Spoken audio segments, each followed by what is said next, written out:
ડીસામાં પત્નીના અવસાન પાછળ પર્યાવરણનો પ્રેમ પતિએ પત્નીને જીવંત રાખવા 501 વૃક્ષોનું વિતરણ કર્યું.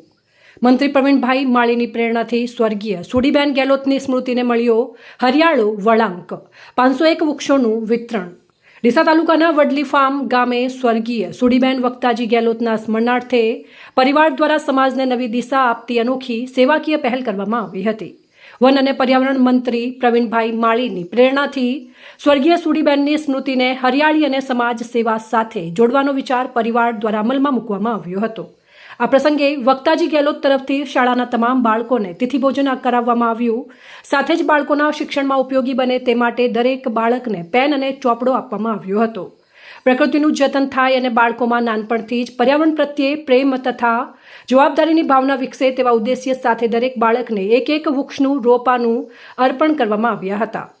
મારી ધર્મપત્નીને જીવંત રાખવા માટે વૃક્ષોનું વિતરણ કરી કાર્ય છે. આપણા અને વન અને પર્યાવરણ વિભાગના મંત્રી શ્રી પ્રવીણભાઈ માળીના પ્રેરણા અમને અવસાન પાછળ આ કરી છે.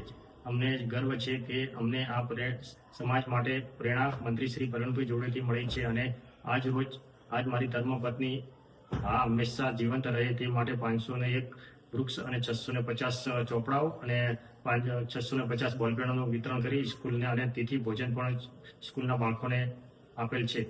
કાર્યક્રમ દરમિયાન કુલ 501 વૃક્ષોના રોપાઓનું વિતરણ કરવામાં આવ્યું હતું. સ્વર્ગીય સુડીબેન આજે ભલે પરિવારની વચ્ચે હયાત નથી, પરંતુ તેમની સ્મૃતિમાં વિતરણ કરાયેલા આ 501 વૃક્ષો આવનારા સમયમાં અનેક લોકો માટે છાયો, શુદ્ધ હવા અને જીવનનો આધાર બનશે. પરિવારે પોતાના દુઃખને સમાજ સેવા, શિક્ષણ અને પર્યાવરણ સંરક્ષણના કાર્યમાં પરિવર્તિત કરીને સમાજ સમક્ષ એક અનોખું અને પ્રેરણાદાયી ઉદાહરણ પૂરું પાડ્યું છે.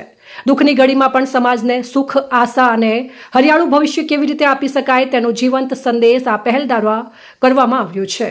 મૃત્યુ બાદ થતી પરંપરાગત વિધિઓની સાથે સ્વજનની સ્મૃતિમાં સમાજ અને પ્રકૃતિને ઉપયોગી કાર્ય કરવામાં આવે તો તેની યાદ કાયમ માટે જીવંત રહી શકે છે.